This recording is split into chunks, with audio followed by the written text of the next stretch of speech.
Japan নামটা শুনলে আমাদের চোখে ভেসে ওঠে সুশৃঙ্খল এক জাতি, বুলেট ট্রেন, রোবোটিক্স আর অসম্ভব বিনয়ী কিছু মানুষের মুখ। বিশ্বজুড়ে ভদ্রতা ও সভ্যতার এক অনন্য রোল মডেল এই দেশ।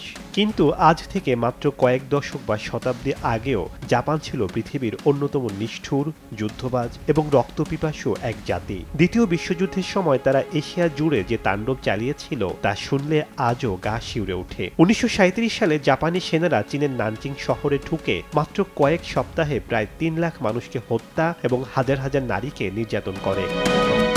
1945 সালের আগস্ট মাসে হিরোশিমা নাগাসাকিতে যুক্তরাষ্ট্রের ফেলা দুটি পারমাণবিক বোমা মুহূর্তের মধ্যে জাপানের অহংকার ধূলিসাৎ করে দেয়। পুরো দেশ পরিণত হয় শ্মশানে, প্রাণ হারায় লাখ লাখ মানুষ, ধ্বংস হয় অর্থনীতি। এরপর জাপান নিঃশর্ত আত্মসমর্পণ করতে বাধ্য হয়। ঠিক এই ধ্বংসস্তূপের ওপর দাঁড়িয়েই শুরু হয় জাপানের বদলে যাওয়ার গল্প। তারা বুঝতে পেরেছিল তলোয়ার আর বন্দুকের জোর দিয়ে বিশ্ব জয় করা সম্ভব নয়। প্রতিযোগিতায় টিকে থাকতে হলে নিজেদের মানসিকতা বদলাতে হবে।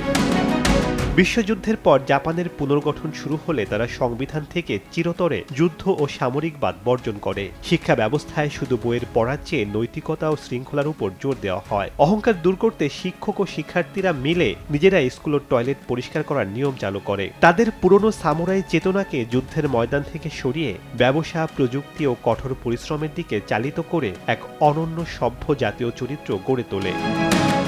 যে হাত একসময় তরবারি দিয়ে নিরীহ মানুষের গলা কাটত, সেই হাত আজ বিশ্বকে উপহার দিচ্ছে টয়োটা, সনি কিংবা প্যানাসোনিকের মতো প্রযুক্তি। যে জাতি একসময় অন্য দেশকে ধ্বংস করতে মত্ত ছিল, তারা আজ পৃথিবীর সবচেয়ে নিরাপদ ও শান্তিময় দেশগুলোর একটি।